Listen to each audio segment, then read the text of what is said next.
What's up, welcome back to Nostalgia. Dave here with a review of Mac Miller's second posthumous album, Balloonerism. Balloonerism is arriving 5 years to the day almost since Mac Miller's first posthumous album, Circles, released. Of course, Mac passed away fall 2018.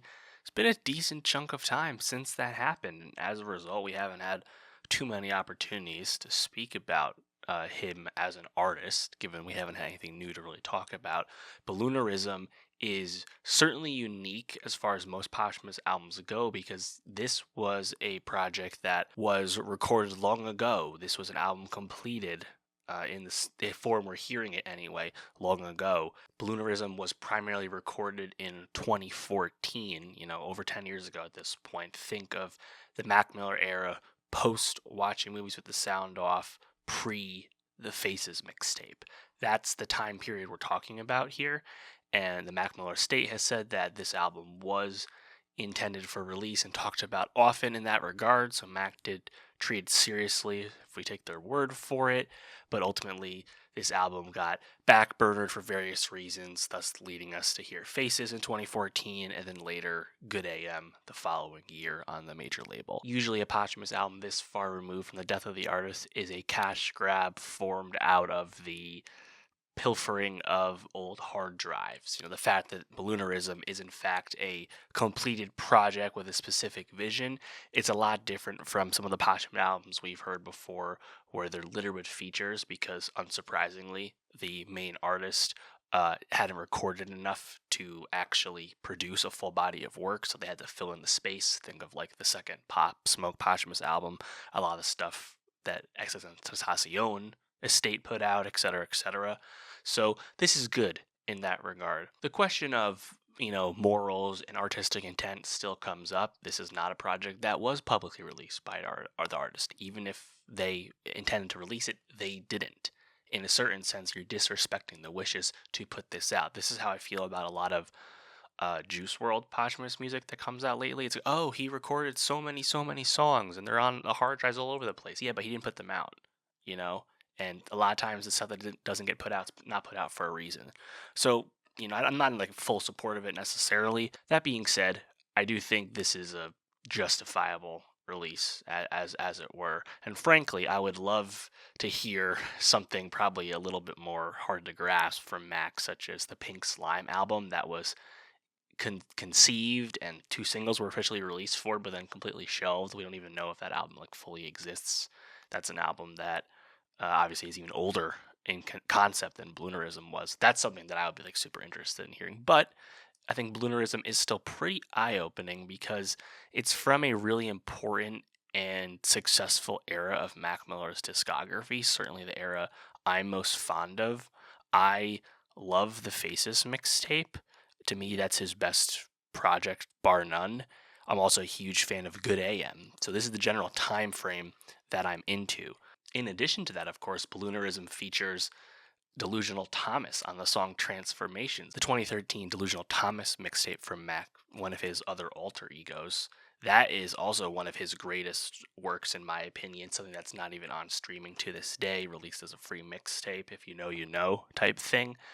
I love that you hear that on this. This album certainly feels like the time frame it's a part of, and it's a cool thing to go back to. Mac Miller's second posthumous album, Balloonerism, is a snapshot back into Mac circa 2014 when this album was originally created. Thus, it's a lot more agreeable than most posthumous albums we get in rap these days. Do I think this album is as interesting and consistent conceptually as Faces, or just as immediately revisitable and flashy as Good AM, the albums that precede this time frame for Mac? No, I don't. I think this is certainly a lesser work, but it's a worthy work at the same time. It is great to hear from Mac again, especially one of his most fruitful eras artistically. There are some haunting lines on this album that make it a little eerie to listen to at times. On Stoned, I swear to God, heaven feels just like home. On Funny Papers, didn't think anybody died on a Friday. Mac Miller did die on a Friday. Tough to hear. There's also some dated references such as Kurt Schilling and Arsenio Hall, definitely an album of its time. I think it's best not to ascribe too much more beyond what this is, and thankfully the Mac Miller estate didn't feel the need to prop this up with big features and added additions to the music and whatnot. It's, from what we understand, exactly as it was the entire time. Maybe they mixed it a little bit again, but sounds pretty good. Going through the tracks here, 14 songs, 59 minutes. I mean the outro track, Tomorrow We'll Never Know, good 12 of those minutes or so. It's a fully formed body of work for sure. Tambourine Dream is a Thundercat intro, and then second song, DJ's chord organ, features SZA, which was a fun reminder of Mac's like affiliation and friendship, artistic partnership with Top Dog Entertainment, a lot of the Black Hippie people. He certainly was, up with SZA back when SZA joined the label before she was as big as she is today. So it's a cool feature there. I'm curious if this was in fact recorded at that time. I'm assuming it was. We don't have total understanding of that yet. On the other hand, a song like that, Mac's only doing like a lot of like woes. It's pretty slight, his performance on the song, so I wouldn't be surprised either way. Track 3 is like the first real Mac song in earnest. Do You Have a Destination? And man, that so reminiscent of like what 2014 era Mac rapping was. I think it's a great example of that. I think a lot of the songs are quite interesting. You can kind of get a sense of where he would eventually wind up with albums like Define Feminine and Swimming, his last two albums in life, of course. And it's funny to hear that here because of course we know that with Good AM he would make, I think, more maximalist, more traditional rap on that album, a big reason why I love that album so much. But this is almost like a precursor to where he would actually wind up, but instead he didn't release this, and of course he releases Faces, which is definitely a harder, more rappy rap album, but also I would say even darker and more drugged out than what you get on Balloonerism. So it's really an interesting like piece of that puzzle to think about. The artistic evolution of Mac Miller, which I know, if you're listening to this, you're probably aware of at this point. But ever since Watching Movies came out, Mac Miller had shed the frat rap label and had become one of the most interesting and multifaceted rappers, and on an independent level at that time.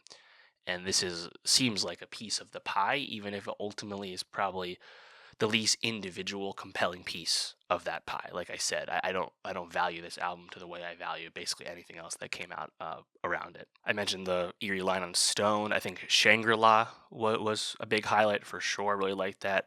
I think Funny Papers overall, eerie line aside, I think that's probably my favorite song. I love the snares. I love the keys. Excelsior, also a great one. I think that three song track run of Shangri-La, Funny Papers, and Excelsior is great. And then that leads us into Transformations with Delusional Thomas. I love that this was included on here. I think this is going to be a lot of people who listen to this album's first acknowledgement of Delusional Thomas. Of course, Mac had many alter egos, as we know, but they were all alter egos not with his name, right? So Delusional Thomas and Larry Lovestein as a vocalist, and then Larry Fisherman, of course, with his production name. you know, you have to kind of actually know that sort of thing to understand it when you see it. And I'm sure there'll be maybe some younger listeners who see Delusional Thomas and not realize it's Mac, at least not at first. And that's a mixtape I would encourage people to revisit too. It's obviously very distorted, and that's a mixtape that's also very dark, very eerie, and a nice companion to Faces. But super cool to hear something like that once again. So yeah, overall, like I said, I think to me, honestly, this is more interesting than Circles. Circles was kind of like the epilogue to Swimming, and that type of Mac was something I appreciated and saw the value in, and more than anything, I appreciated Mac's continued evolution, even though it wasn't far from my favorite type of Mac rapping. Like, on the other hand, of course, you get some of the greatest Mac songs ever from that time, such as 2009. But to me, this type of era is what was the most interesting Mac to me. I don't really revisit the Frat Rat stuff at all, even though, of course, that was my introduction to him. I was there at the time. I've really listened to the 2013, 2014 era. That's my favorite. 2015 era. 13 to 15 is my era for Mac. And this is a piece of that. It's just cool to hear. Just kind of separately from that, while we're on the topic of Mac Miller, again, we don't do this very often.